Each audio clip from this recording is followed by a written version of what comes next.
بسم الله الرحمن الرحيم ياسين والقرآن الحكيم إنك لمن المرسلين على صراط مستقيم تنزيل العزيز الرحيم لتنذر قوما ما أنذر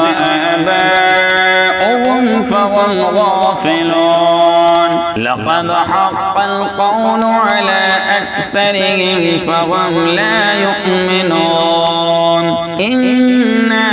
جعلنا في أعناقهم أغلالا فهي إلى الأذقان فهم مقمحون وجعلنا من بين أيديهم صدا ومن خلفهم سدا فأغشيناهم فهم لا يبصرون وسواء عليهم أأنذرتهم أم لم تنذرهم لا يؤمنون إنما تنذر من اتبع الذكر وخشي الرحمن بالغيب وبشره بمغفرة وأجر كريم إنا نحن نحيي الموتى ونكتب ما قدموا وآثارهم وكل شيء أحصيناه في إمام مبين واضرب لهم مثلا أصحاب القرية إذ جاءها المرسلون إذ أرسلنا إليهم اثنين فكذبوهما فعززنا بثالث فقالوا إنا إليكم مرسلون قالوا ما أنتم إلا بشر مثلنا وما أنزل الرحمن من شيء إن أنتم إلا تكذبون قالوا ربنا يعلم إنا إليكم لمرسلون وما علينا إلا البلاغ المبين قالوا إنا تطيرنا بكم لئن لم تنتهوا لنرجمنكم وليمسنكم منا عذاب عليم قالوا طائركم معكم أئن ذكرتم بل أنتم قوم مسرفون وجاء من أقصى المدينة رجل يسعى قال يا قوم اتبعوا المرسلين اتبعوا من لا يسألكم أجرا وهم مهتدون وما لي لا أعبد الذي فطرني وإليه ترجعون أأتخذ من دونه آلهة إن يردني الرحمن بضر لا تغني عني شفاعتهم شيئا ولا ينقذون إني إذا لفي ضلال مبين إني آمنت بربكم فاسمعون إلى ادخل الجنة قال يا ليت قومي يعلمون بما غفر لي ربي وجعلني من المكرمين وما أنزلنا على قومه من بعده من جند من السماء وما كنا منزلين إن كانت إلا صيحة واحدة فإذا هم خامدون يا حسرة على العباد ما يأتيهم من رسول إلا كانوا به يستهزئون ألم يروا كم أهلكنا قبلهم من القرون أنهم إليهم لا يرجعون وإن كل لما جميع لدينا محضرون وتلغم الأرض الميتة أحييناها وأخرجنا منها حبا فمنه يأكلون وجعلنا فيها جنات من نخل وأعناب وفجرنا فيها من العيون ليأكلوا من ثمره وما عملته أيديهم أفلا يشكرون سبحان الذي خلق الأزواج كلها مما تنبت الأرض ومن أنفسهم ومما لا يعلمون وآية لهم الليل نسلخ منه النهار فإذا هم مظلمون والشمس تجري لمستقر لها ذلك تقدير العزيز العليم والقمر قدرناه منازل حتى عاد كالأرجون القديم لا الشمس ينبغي لها أن تدرك القمر ولا الليل سابق النهار وكل في فلك يسبحون وآية لهم أنا حملنا ذريتهم في الفلك المشحون وخلقنا لهم من مثله ما يركبون وإن نشأ نغرقهم فلا صرخ لهم ولا هم ينقذون إلا رحمة منا ومتاعا إلى حين وإذا قيل لهم اتقوا ما بين أيديكم وما خلفكم لعلكم ترحمون وما تأتيهم من آية من آيات ربهم إلا كانوا عنها معرضين وإذا قيل لهم أنفقوا مما رزقكم الله قال الذين كفروا للذين آمنوا أنطمع من لو يشاء الله أطعمه إن أنتم إلا في ضلال مبين ويقولون متى هذا الوعد إن كنتم صادقين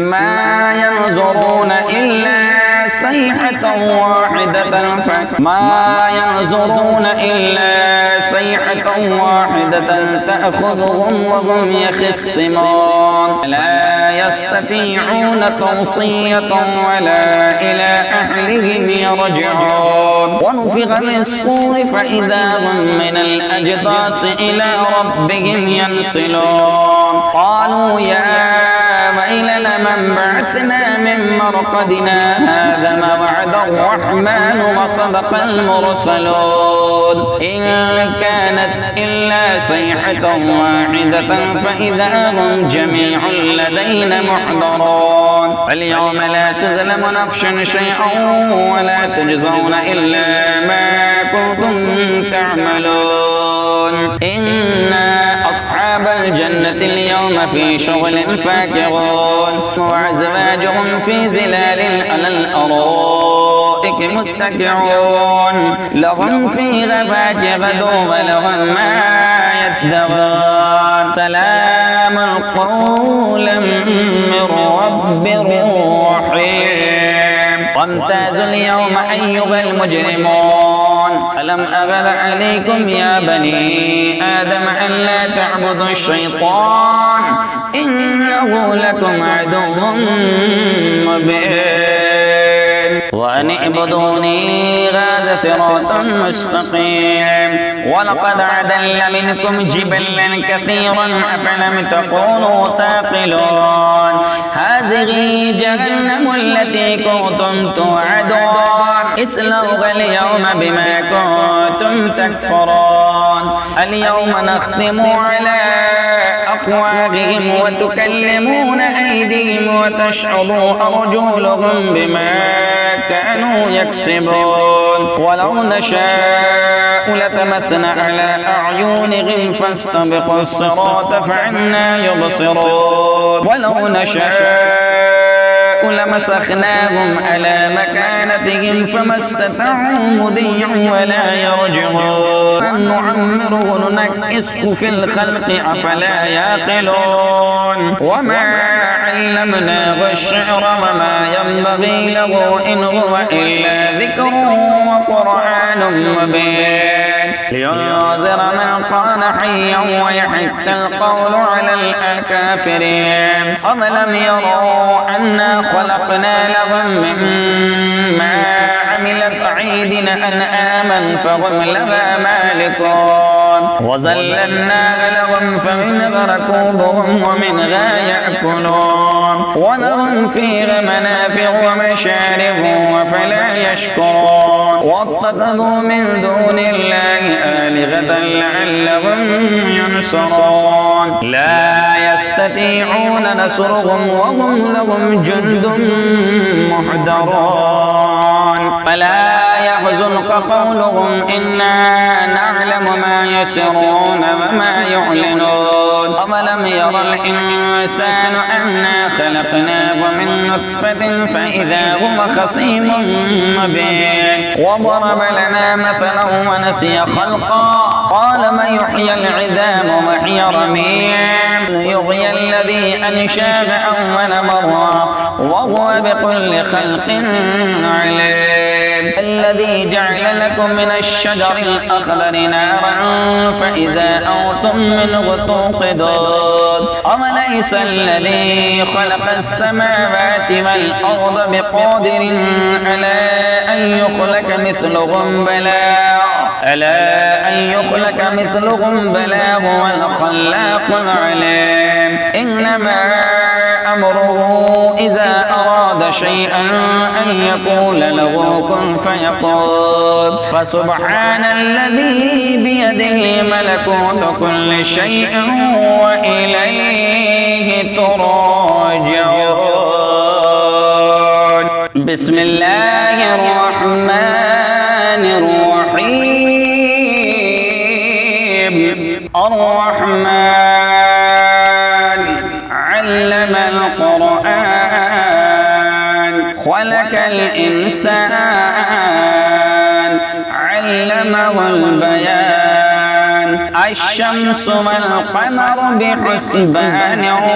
والنجم والشجر يسجدان والسماء رفعها ووضع الميزان ألا تطغوا في الميزان وأقيموا الوزن بالقسط ولا تخسروا الميزان والأرض وضعها للأنام فيها فاكهة والنخل ذات الأكمام والحب ذو العصف والريحان فبأي آلاء ربكما تكذبان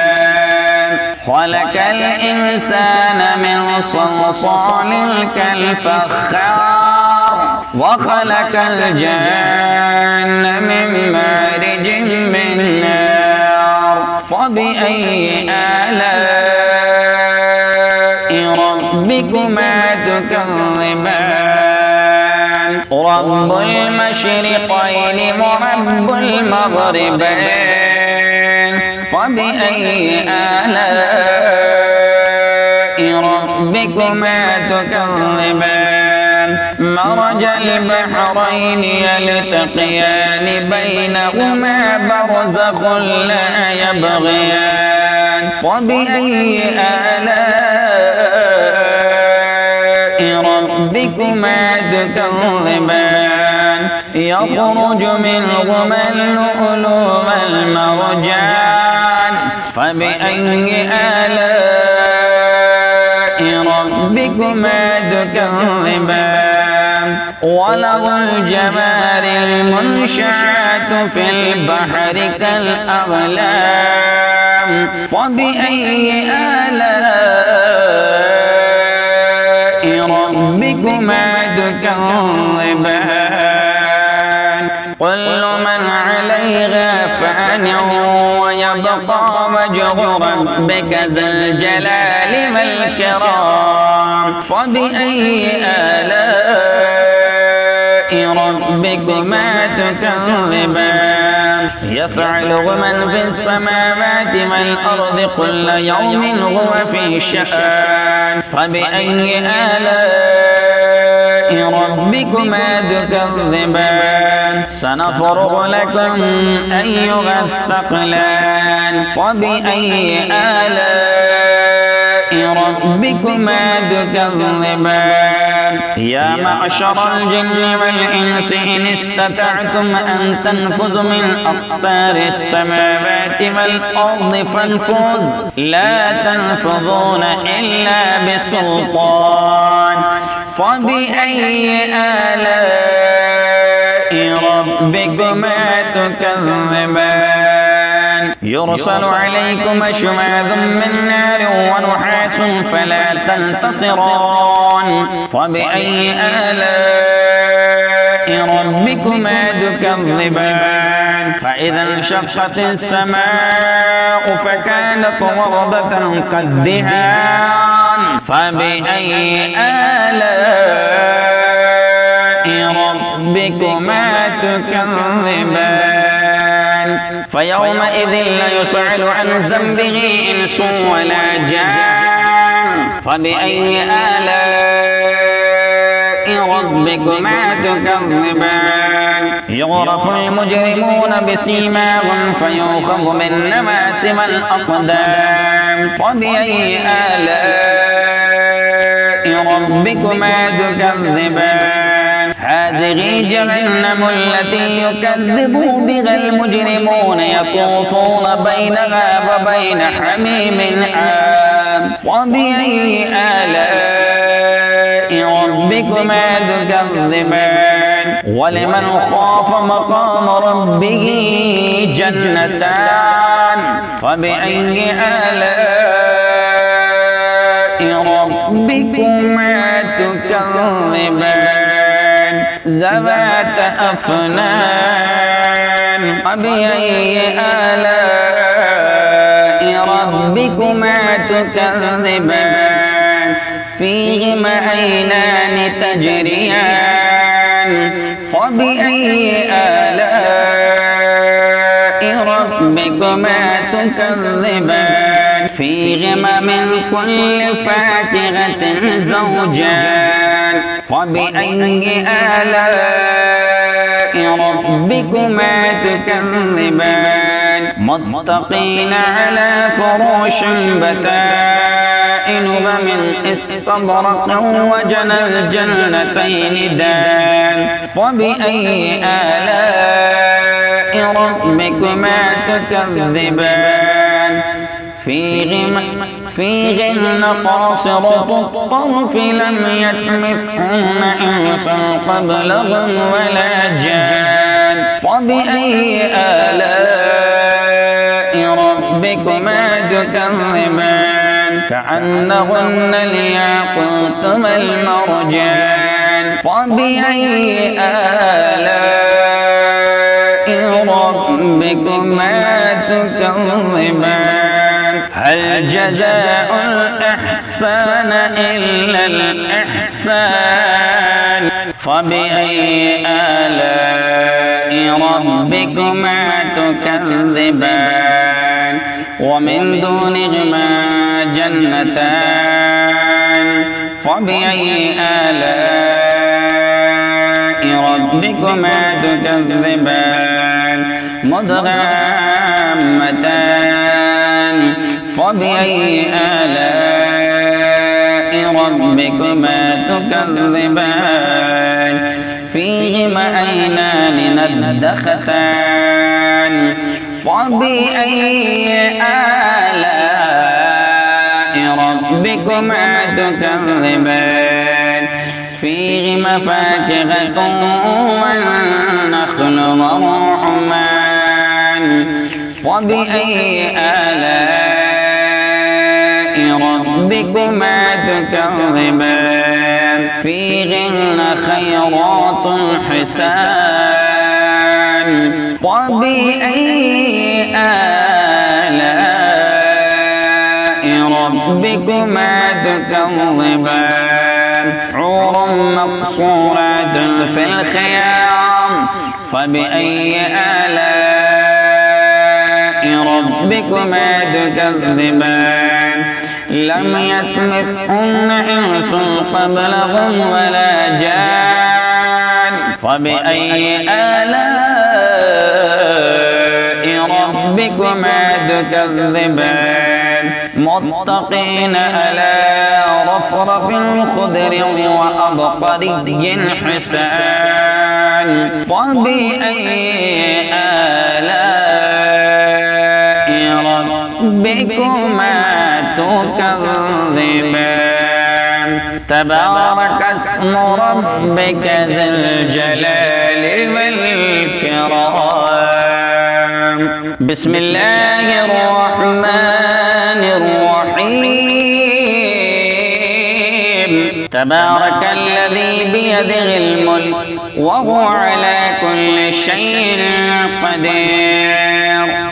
الذي خلق الموت والحياة ليبلوكم أيكم أحسن عملا وهو العزيز الغفور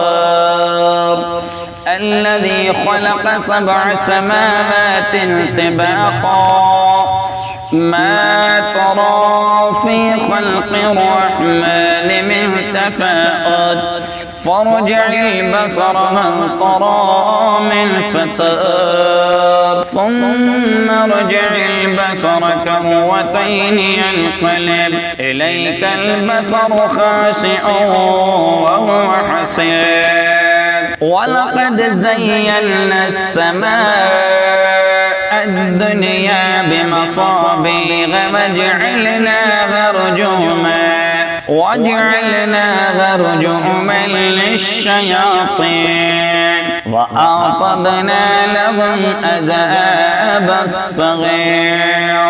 وللذين كفروا بربهم عذاب جهنم وبئس المصير إذا ألقوا فيها سمعوا لها شهيقا وهي تفور تكاد تميز من الغيظ كلما ألقي فيها فوز سألهم خزنتها ألم يأتكم نذير قالوا بلى قد جاءنا نذير